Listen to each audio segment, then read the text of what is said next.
आपने हार्वर्ड के बारे में सुना होगा, ऑक्सफोर्ड भी सुना होगा, लेकिन एक ऐसी यूनिवर्सिटी थी जहां एडमिशन मिलना किसी राज्य के युद्ध जीतने से कम नहीं था। तक्षशिला यूनिवर्सिटी दुनिया का सबसे पहला विश्वविद्यालय।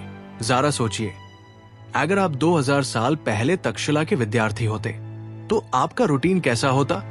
कौन से सब्जेक्ट्स पढ़ते और क्या आपको गुरुकुल जैसे नियम मानने पड़ते? इस वीडियो में हम एक्सप्लोर करेंगे कि तक्षशिला के स्टूडेंट्स का जीवन कैसा था। लेकिन एक चीज वार्निंग के तौर पर कहनी पड़ेगी, ये सिंपल स्टोरी नहीं है, ये एक टाइम ट्रेवल है। सो रेडी हो जाइए दुनिया के सबसे पहले यूनिवर्सिटी कैंपस में कदम रखने के लिए। और हां, अगर हिस्ट्री आपको बोरिंग लगती है तो रुक जाइए, क्योंकि इस बार हम हिस्ट्री को जिंदा करने वाले हैं। जरा सोचिए, एक विद्यार्थी के रूप में आप तक्षशिला के दरवाजों पार खड़े हैं। सामने एक शहर जैसा कैंपस है, लेकिन यहां बाजार नहीं, विद्या बिकती है। 300 से ज्यादा क्लासरूम्स और हर कोने में चर्चाएं, साइंस, पॉलिटिक्स, मेडिसिन।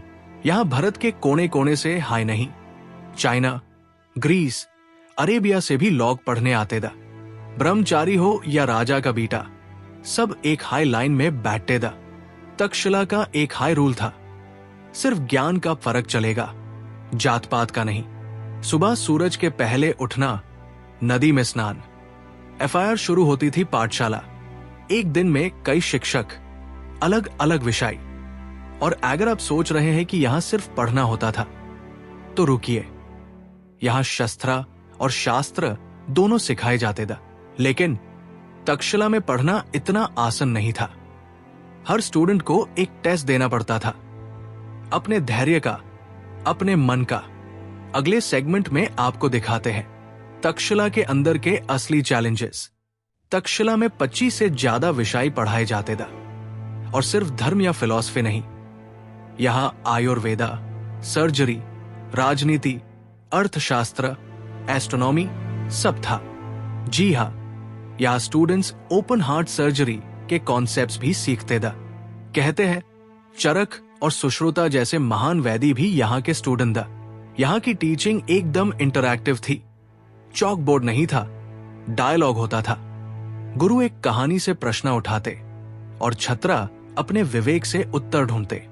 यहां मगिंग अलाउड नहीं थी, सोचना पड़ता था। और एग्जाम, गुरु के एक सवाल पे अगर ज्ञान हिल गया तो फेल। तक्षशिला के विद्यार्थी सिर्फ पढ़ते नहीं दा, जीवन जीते दा। डिसिप्लिन उनका मंत्र था। एक दिन में अध्याय, सेवा, चिंतन और मंथन सब होता था। और डिबेट, वो तो तक्षशिला का सबसे बड़ा फेस्ट था। शास्त्रार्थ, यहां आर्ग्यूमेंट्स जीतने के लिए नहीं, समझने के लिए होते दा। अगले हिस्सा में हम आपको ले चलते हैं तक्षशिला के हॉस्टल लाइफ के अंदर। वहां जो होता था उसे सुनकर शायद आप सोचेंगे, मॉडर्न कॉलेज लाइफ तो बोरिंग है यार। तक्षशिला के हॉस्टल्स अलग हाई दुनिया दा। ना बेड, ना एसी, ना मेस। एक पतला सा मैट, मिट्टी की दीवार और एक दीपक, बस वही था आपका कंफर्ट जोन। पार एफआईआर भी यहां से राजाओं के मंत्री, वैद्य और रचनाकार निकलते थे। हॉस्टल लाइफ का असली रैंक था दोस्ती और गुरु का साथ। रात में छोटी छोटी बातें बड़ी लगती थी। कहीं कोई अपने परिवार को याद करके रो रहा होता तो कोई एक कविता लिख रहा होता। सीनियर स्टूडेंट्स जूनियर का मेंटोर बनते थे, बिना किसी रैगिंग के। पार सब कुछ शांत और ज्ञानमय था। ऐसा भी नहीं था कहीं छुप के भागकर मिठाई लाना या किसी पत्थर पे प्रेम संदेश लिखना भी होता था। और पकड़े गए, गुरु के सामने बैठकर पूरे दिन श्लोक पाठ करना पड़ता था, बिना हिले। और अब आते हैं सबसे इंपॉर्टेंट पे, यहां एडमिशन कैसे मिलता था और कैसे स्टूडेंट्स को सिलेक्ट किया जाता था। अगले सेगमेंट में हम बात करेंगे तक्षशिला के एंट्रेंस टेस्ट और ग्रेजुएशन की, जिसमें फेल होने का मतलब था घर वापस बिना डिग्री के। तक्षशिला में एडमिशन लेना आज के आईआईटीजी से कम नहीं था। हर स्टूडेंट को एक गुरु के सामने प्रस्तुत होना पड़ता था। सिर्फ पढ़ाई नहीं, आपकी जिज्ञासा, आपकी विनम्रता और आपका मन टेस्ट होता था। और अगर गुरु को लगा ये सीखने के योग्य है, तभी आप अंदर आपेट। सबसे अजीब बात, यहां ना तो कोई फिक्स्ड एज लिमिट थी, ना कोई सेमेस्टर सिस्टम। आप 13 के हो या 30 के, अगर मन में सच्चा ज्ञान चाहे तो वेलकम। और ग्रेजुएशन, गुरु जैब कह दे अब तू तैयार है, वही होती थी आपकी कॉन्वोकेशन। ग्रेजुएशन यहां एक शान से ज्यादा एक जिम्मेदारी का प्रमाण पत्र था। गुरु आपके कण में एक मंत्र बोलते और कहते अब जा और दुनिया को ज्ञान दे। ना मार्कशीट, ना डिग्री, सिर्फ एक शब्द, विद्यार्थी से आचार्य। तो चलिए हम आपको ले चलते हैं आखिरी और सबसे खास सेगमेंट में, तक्षशिला का लेगेसी। क्या हुआ इस महान विश्वविद्यालय का एंड, और क्या आज भी उसकी छाप किसी कोने में जिंदा है?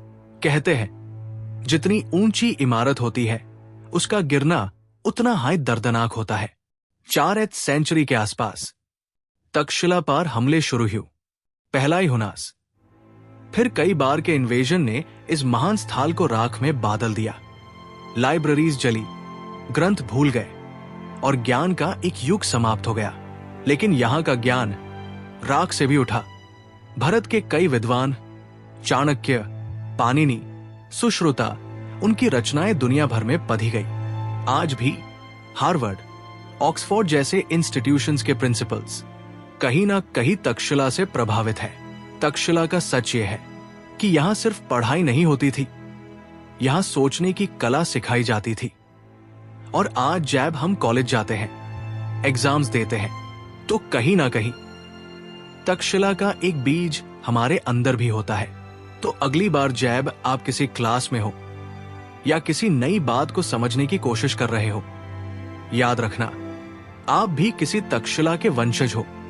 अगर आपको यह सफर पसंद आया हो तो इस कहानी को जरूर शेयर कीजिए, लाइक कीजिए, सब्सक्राइब कीजिए और कमेंट में लिखिए कौन सा हिस्सा आपको सबसे ज्यादा छू गया। और अगर आप चाहें, हम नालंदा पार भी एक कहानी ला सकते हैं।